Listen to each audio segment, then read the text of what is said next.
Manteles largos, tenemos otra vez en esta semana aquí al cierre. Hoy nos acompaña en la cabina nada más y nada menos que Margarita Zavala, precandidata del PAN a la presidencia de la República. Y bueno, pues durante todos estos meses, prácticamente dentro de, ¿no? A veces puntera y a veces en segundo lugar, pero muy pegadita al primero. En fin, quien vive, ¿no? Ahí con Andrés Manuel López Obrador, está López Obrador y Margarita permanentemente en estos meses, pues los dos, ¿no? Digamos, pues en la recta inicial, porque todavía no se puede decir final ni de chiste, pero sí en la recta de arranque rumbo al 2018. Margarita Zavala, bienvenida, ¿cómo estás? Bien, muy bien, muchísimas gracias. Felicidades a las dos Estamos muy contentas. por este programa, seguramente lo exitoso que será no solo esta semana, sino lo que sigue. Las conozco a las dos y también sé que son mujeres de muchos éxitos. Muchas gracias, Margarita, por los buenos deseos. Y a veces, la verdad es que los buenos deseos ayudan, pero pues uno tiene que chambear muchísimo y eso seguramente tú también lo tienes clarísimo, ¿no? Así es, así es. ¿Cómo estás el día de hoy? ¿Cómo está Margarita Zavala el día de hoy, al arranque de este 2017? Comparto con todos los mexicanos una preocupación enorme en términos de incertidumbre económica. Comparto también esa indignación que se manifestó esta vez por el tema del precio de las gasolinas, pero que es un tema que hemos venido hablando, no de las gasolinas, sino de la indignación, del malestar que tenemos por uno de los temas principales que ha sido el abuso, la corrupción, todo lo que no se ve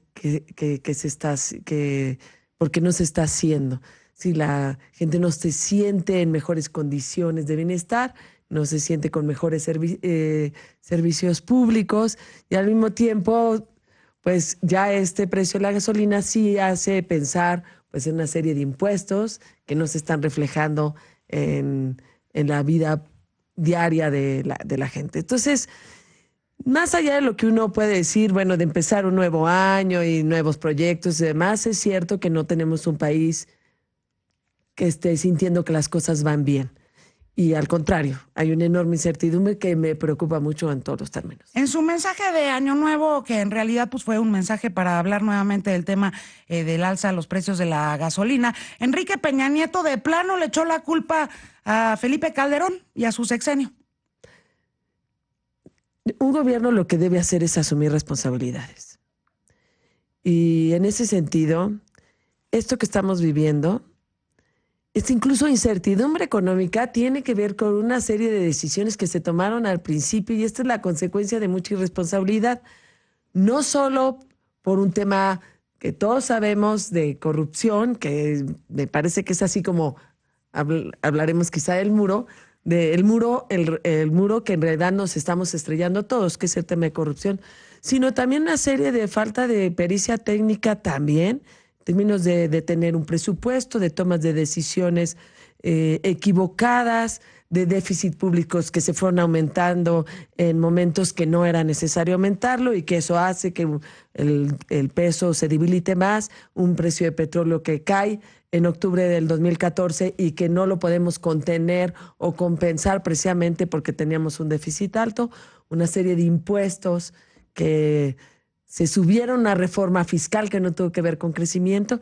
Sí, hay muchas cosas que se debieron haber asumido con responsabilidad sin andar viendo a quién echarle la culpa de algo que además es totalmente distinto. Y yo pensaba, Margarita, además cuando escuchaba este mensaje, que bueno, al final pues propuestas de reforma energética tuvo Felipe Calderón, tuvo también Vicente Fox, bueno, y si nos vamos atrás hasta Ernesto Zedillo. Así es. Este es un tema, ¿no?, que se viene arrastrando históricamente en este país y que nada más fueron pateando el bote, ¿no? Da la impresión de que al final nadie logró construir los consensos, sino hasta que pues ya era demasiado tarde, tal vez, ¿no? Sí, podrías decir, nunca es demasiado tarde, pero son dos cosas muy distintas. Es decir, también uno de los problemas en los que entramos es que indebidamente se ligó el precio de las gasolinas con la reforma energética. Y el tema fuerte es un tema de impuestos. Es decir, cada litro, hoy que están parándose algunos a llenar su tanque de gasolina o a medio llenarlo porque ya no les alcanza. Cada litro que le están metiendo tiene cerca de 5 pesos de IEPS, o sea, de impuesto que va directo al gobierno, y 2 pesos de IVA, casi 2 pesos de IVA, que va directo al gobierno. Es decir, si estamos pagando, digamos, a 16 pesos, a 15 pesos, estamos hablando casi de la mitad de lo que estamos pagando que va directo al gobierno. Y eso sí es serio. Por eso tienes una gasolina más barata en Estados Unidos que en México bajo el mismo precio del mercado. Margarita, pero da la impresión, no sé cuál sea tu postura frente a Acción Nacional en particular, pero a mí lo que me dio la impresión la primera semana de las protestas, que fueron algunas, si quieres, se dice que hubo una mano que meció la cuna y otras fueron espontáneas, pero bueno, había descontento y lo sigue habiendo. Lo que a mí me dejó esa primera semana y los días que han seguido es que los partidos políticos, incluido el tuyo, fueron incapaces de representar y de encauzar ese malestar. Es como si el gobierno de Peña Nieto hubiera logrado meter a la oposición en la construcción de este Frankenstein que ha llevado a que la gente culpe a todos los políticos de lo que hoy está sucediendo. Son varias cosas. Uno, sí hay un silencio. Sí hay un silencio, me importa sobre todo de mi partido, que en ese sentido no dio oficialmente una respuesta. Y eso es un silencio que no conviene. Pero también te voy a decir, no es exactamente el responsable. El PAN y varios diputados, senadores, Burke salió claramente a decir así se puede revertir, otros salieron con otra iniciativa, otros demostraron cómo el PAN había votado en contra no solo de la reforma fiscal, que es el tema con el que hay que ligarlo, sí, sino también en contra justamente de este IEPS y de incluso del presupuesto mismo que de ahí se iba a ganar. Okay. Entonces, lo que sí es que no hubo una voz del PAN. Yo sí salí. Vimos tu video, lo vimos todos, video, ¿no? Y además un artículo el mismo lunes 2 de enero que un poco planteando eso. Y advertí, seguro le van a echar la culpa a gobiernos anteriores y hay que asumir la responsabilidad. En realidad son consecuencias de malas decisiones por un lado. Pero sí es cierto, es decir, la indignación, la molestia no es por el precio de las gasolinas, no es únicamente... es lo acumulado que trae el pueblo de México, las familias mexicanas, que claro, ahora sí que hablando en los términos correspondientes, esto de las gasolinas fue el combustible que prendió todavía más.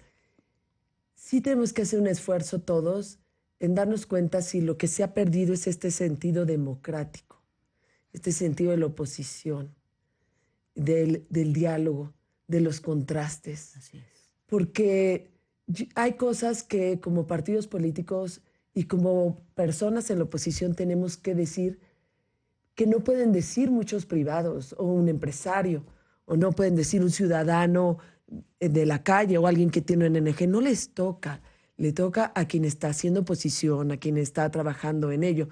Eso no quiere decir que uno tiene que promover ni los disturbios, ni los saqueos, ni violentar los derechos de los demás, pero sí decir por qué las cosas que están claras. Y en ese sentido sí faltó mucho más fuerza. Ahora, hay cosas que se tienen que hacer y que lo tienen que hacer también desde el gobierno y todos. Por ejemplo, yo sí he planteado claramente en este tema de economía, pues bajar el financiamiento público en los partidos políticos. La verdad es que se ha usado sobre todo para generar grupos contra otros o para... Uy, ya, pero ahí sí se quedaron todos calladitos, ¿eh? Nadie te hizo segunda, pues han de decir, no nos vamos a dar un balazo en el pie, han de decir todos de todos los partidos, ¿no? Pues no exactamente, yo creo que hay incluso iniciativas desde hace tiempo y me parece que una senadora, Laura Rojas, en la Comisión Permanente presentó justamente un tema de bajar el financiamiento a los partidos políticos. Yo entré al PAN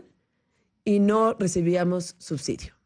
Y sé muy bien que se puede ganar elecciones sin ello. Son otras condiciones ahora. Los ciudadanos, la verdad es no que se recibía financiamiento lo hemos puesto público sobre la mesa muchísimas veces.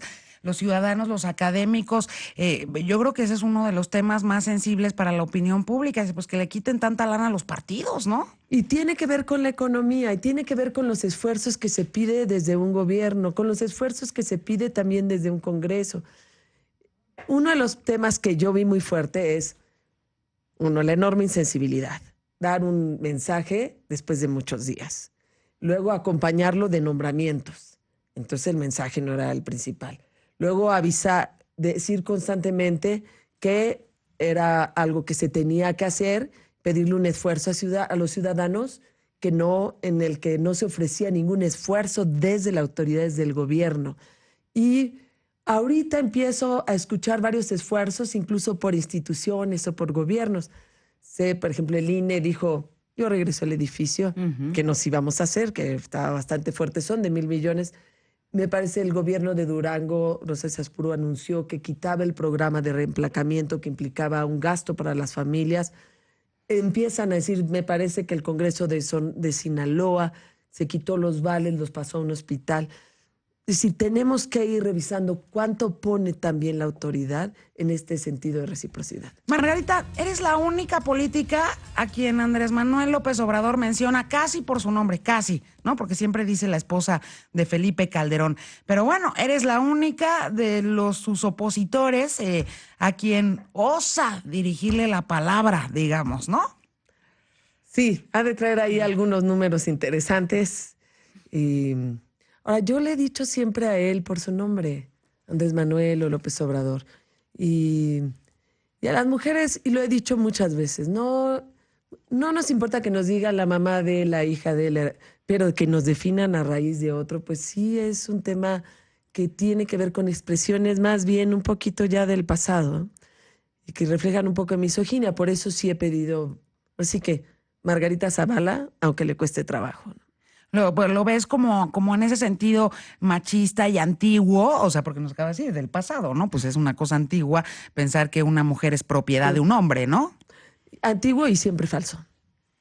Preguntan, hablando del asunto de los matrimonios, preguntan en las redes sociales que qué harías en caso de convertirte en presidenta de México, qué harías diferente a Felipe Calderón. De entrada son retos muy distintos, pero muy distintos. En todos los términos. Por ejemplo, yo voy a entrar con un presidente de Estados Unidos pues muy distinto. A Felipe le tocó una parte de Bush y el resto, la mayor parte del gobierno de Obama. Y los retos de México frente a Estados Unidos son muy distintos. Entonces, que ahora, y las relaciones muy distintas. ¿Qué es lo que hay que hacer? Ya no digo entonces, sino ahorita, que nos tenemos que preparar como Estado mexicano mucho más fuerte en términos de quiénes exportan a Estados Unidos, cómo pueden exportar a otros países, qué es lo que puede beneficiar o perjudicar en un cambio de tratado de libre comercio, cuál es el problema si llegan a poner impuestos en las importaciones. Para explicar un poco Estados Unidos, yo creo que importa un 60% de los vegetales que comen, que son de sus alimentos, el 60% son mexicanos. ¿Qué pasaría? También tendrían que ver ellos qué pasaría, porque creo que también tendrían sus serios problemas. Esos son en términos de relaciones internacionales. ¿Cómo se puede plantar una mujer presidenta frente a un presidente que claramente pues ha sido no nada más antimexicano, sino también pues ha tenido muchos visos de machismo? ¿Cómo podría plantarse una presidenta mexicana frente a Trump? Pues sabiendo la fuerza que tiene su propio Estado. Yo sé la fuerza que tiene México y la saben muchos de Estados Unidos. Quizá él no, pero muchos de Estados Unidos, incluyendo además su secretario de Estado. El que es de Exxon sabe perfectamente la fuerza que tenemos como país. Incluso invirtió y no hace mucho ganó una parte de una ronda. Es decir, que saben muy bien que es un país que tiene muchas riquezas y al mismo tiempo te puedes enfrentar con dignidad y con fuerza, no solo frente a Estados Unidos, frente a todo el mundo. Margarita, pero ¿nos vamos a esperar a un eventual triunfo de Margarita Zavala a la presidencia o hay que hacer algo ya? Te lo pregunto porque tú conoces las relaciones bilaterales, las tripas del Estado y lo que el Estado puede hacer. Y eres de un partido que históricamente ha ejercido una oposición responsable construyendo acuerdo y fuerza con los gobiernos. ¿No hay que hacer algo Gracias, ya Adri. ahora? Desde ahorita, y es un poco lo que decía, ni siquiera habría que esperarse. Es importante tener un plan en términos de qué es lo que estamos exportando, cómo podemos diversificar ese mercado, porque nosotros dependemos, el 80% de nuestras exportaciones van para allá. O sea, hablas de hacer una negociación desde ya, encarecerles que nos maltraten. No, no exactamente, no necesitas, digamos, pelearse con ellos, sino revisar qué es lo que tenemos que hacer primero para que estas exportaciones no solo tengan como único fin el de Estados Unidos, sino otros países. Nosotros tenemos libre comercio con 45 países del mundo. Y sí le tenemos que decir a cada empresario, a cada exportador, qué es lo que necesitas para exportar a otro país. Si es un tema del Estado, el Estado tiene que poner lo suyo. Si tengo que bajar impuestos, bajo los impuestos. Otro, ¿qué es lo que necesitas? Hay una parte que es clave en Estados Unidos, que es el tema local. Y quizá muchos de los del auditorio, los que me están escuchando, llegaron a oír el discurso del alcalde de Nueva York o el de Los Ángeles, que decía, pase lo que pase, yo los voy a proteger a los migrantes. Pase lo que pase, yo no voy a dejar que esto no tenga un problema de economía. Ahí está la clave. También tenemos que ir precisamente por la parte local, por los condados, por los distritos, por el Congreso.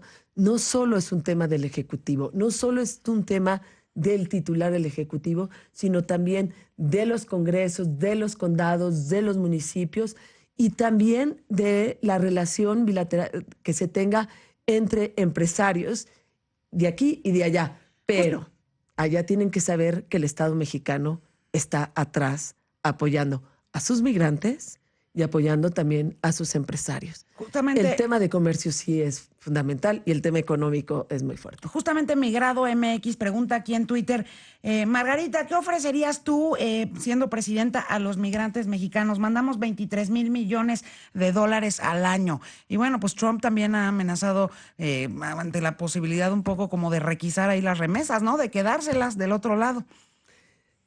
Sí tenemos un tema de remesas, pero primero, lo importante es generar una seguridad en el migrante de ahí, en el migrante mexicano que vive en Estados Unidos, que encontrará en el Estado mexicano, en su consulado, encontrará un apoyo. Entonces, la protección consular en todos los consulados de México en Estados Unidos tiene que ser mucho mayor, mucho más fuerte. Sí la tienes que reforzar. Yo te decía, si el 8 de noviembre fueron las elecciones y el jueves 10 se aprobaba el presupuesto en México, y si el miércoles 9 hubiéramos cambiado el presupuesto y metido en la protección consular un apoyo en dinero mucho más fuerte, de ahí en ese momento hubiera representado un apoyo directo y fuerte del Estado mexicano a los migrantes. Tenemos que reforzarlo mucho más ahí. Y la otra, sí tenemos que encontrar cómo comunicar bien las grandes aportaciones de los mexicanos que viven en Estados Unidos. Aportaciones para la cultura, para la ciencia y para la economía de su país. No lo hemos hecho. Quizá hemos resaltado demasiado la parte migrante y no hemos ayudado a que se organicen en términos de cámaras de comercio, a que se organicen en términos de asociaciones y se dé a conocer lo mucho que se aporta en el país. Eso en el tema de migración. Que sin duda es uno de los temas más importantes, la relación bilateral. Pero el otro gran tema ahorita en nuestro país, que es con el que arrancabas, Margarita, es el tema de la corrupción. Los mexicanos, yo creo que, y bien decías al principio, yo creo que ha sido el análisis que han hecho pues todas las plumas en este país a lo largo de no solamente de estas semanas tan complicadas, sino de estos meses y estos años, es justamente el tema de la corrupción.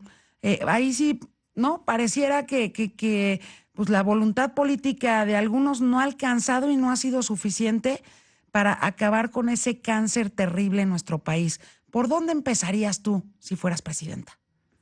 De entrada, no hay que soltar el tema. La parte económica no nos debe dejar a un lado el tema de la honestidad en la vida pública. Hay que ponerlo porque de ahí además hemos perdido en términos económicos mucho dinero por la enorme corrupción que existe. Que existe, por ejemplo, en todo este tema de los precios de la gasolina, pues también sería bueno revisar por qué Pemex compró empresas fertilizantes quebradas que fueron de millones, 400 millones de dólares que en nuestra cara se compraron y que nadie investigó. ¿Por qué se gastaba en eso? ¿Qué pasaba con el tema de transporte? ¿Qué pasaba con los controles internos? Ahí hemos perdido mucho dinero en términos económicos. ¿Qué es lo que necesitamos? Reforzar el Estado de Derecho. Y en el Estado de Derecho tiene que ver con varias cosas. Una de ellas es con algo que ya se ha avanzado, con el Sistema Nacional Anticorrupción. Sí tenemos que seguir con lupa quién es el fiscal general, quién es el fiscal anticorrupción, qué perfiles debe tener, qué presupuesto le debemos dar al Sistema Nacional Anticorrupción. Hay que consolidarlo. Tiene que ser un gobierno de transparencia. Y como gobierno, digo todo el gobierno, el poder ejecutivo, el poder legislativo y el poder judicial, a nivel federal y a nivel local. Y la transparencia. Y hay gente que es transparentemente corrupta. Entonces no es solo un tema de transparencia, sino de Estado de Derecho, de cumplimiento de la regla. Claro. Y sí les voy a decir, perdón, compartirles una cosa. Para mí hay un principio muy claro. El obligado, el primer obligado a ser honesto en la vida pública, el primer obligado a evitar la corrupción es la autoridad. Es la primera obligada, porque entre una autoridad y un particular, que siempre hay dos en la corrupción, sí, nada más que hay unos más responsables que otros y es la autoridad la primera responsable. Ese es mi principio. Es la autoridad la que es más responsable de que no exista la corrupción. ¿Por qué? Porque cuando hay corrupción, ¿la autoridad es un ciudadano más? Sí, pero es un ciudadano con poder y pone la condición para que se den las cosas. Margarita, tú describías esta vertiginosidad que hay hoy en la realidad y cuando dices, ojalá corrupción no pase a segundo plano con las nuevas preocupaciones económicas que tenemos y cómo habría que haber cambiado el presupuesto ante la nueva circunstancia estadounidense. En esta dinámica vertiginosa, ¿no has pensado en lo importante que podría ser que tú, en tu campaña, en tu precampaña, conviertas ese espacio en una modernización de la doctrina del PAN? Lo digo porque los jóvenes van a ser clave para esta elección. Lo digo porque, y aplaudo el ejemplo de la constituyente panista Teresa Gómez Mont, que votó a favor de los matrimonios igualitarios, por ejemplo, en la constituyente.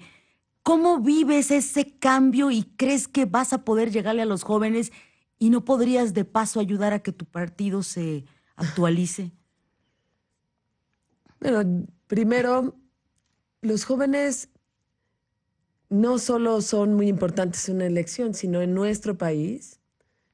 Hoy, entre 15 y 29 años, hay más de 30 millones de jóvenes. Vamos a tener el bono demográfico más importante que México haya tenido jamás y que vaya a tener jamás, porque ya se va a invertir en el 2020 después, durante los próximos 30 años. 66.2% de la población. ¿Qué para esos jóvenes? ¿Qué es lo que hay que hacer en esos jóvenes? Primero, darnos cuenta que es un reto. Y lo voy a decir en términos de gobierno. Es decir, la secundaria, la preparatoria y la educación superior serán el gran reto de nuestro país a partir de estos años hasta después del 2030. Por eso cuando una vez en mi mensaje decía, y en los mensajes que he dicho, todo lo que tiene que ver con gasto corriente, nada más se estaría justificando ahorita en términos de maestros, obviamente más, digamos, maestros capacitados para secundaria, para prepas, para educación superior. Tendría que ver en términos de policías, que no ha aumentado ni una, y tendría que ver también en términos de enfermeras, enfermeros, doctores, doctoras, el tema de medicinas. Esos son los 3 puntos fundamentales que tendrían que aumentarse en gasto corriente. Y lo demás sí le tenemos en una gran parte que apostar a infraestructura Y en el caso de los jóvenes, a innovación, a tecnologías. Yo fui a Israel, que me hizo el favor de invitarme, y justamente lo dediqué en gran parte al tema de las universidades. La Universidad de Hebrea, la Universidad de Jerusalén, entre ellas han sacado, yo creo que unos 19 premios Nobel. Es decir, Pero algo aquí en han México hecho. hay mucha innovación, Margarita, mucha. No, hay un tema de tecnología. El tema y de la innovación, lo que hay es una enorme creatividad. Bueno, Y lo el que ingenio de tenemos los que mexicanos. es convertir esa creatividad en una innovación que permita generar una serie de negocios que un joven pueda saber que una gran idea no le va a costar mucho trabajo convertirla en un negocio. Es todo lo que tiene que ver con estas, se llaman startups, pero que lo podemos decir, son en pequeñas empresas y empresas que pueden salir adelante con la creatividad que tenemos, sí.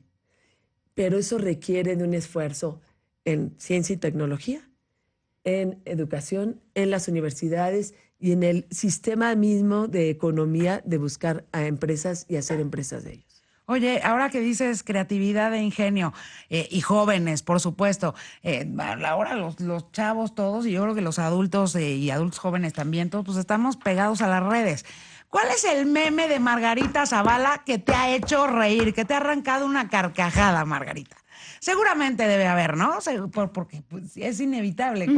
Cuando alguien se ríe de ti también, es inevitable que también uno se ría de sí mismo, ¿no? Sí, pero son varios. Ya no, la verdad no recuerdo exactamente uno en especial, porque uno indebidamente está acostumbrado a reírse del de los otros. Pero Bueno, uno se ríe más de los sí. otros, sin duda. Pero bueno. hay algunos. Pero a veces también Pero no se te ríen. arruinan el día, los se memes. No, porque además todos van acompañados de la mayor parte de una creatividad, la mayor parte sana.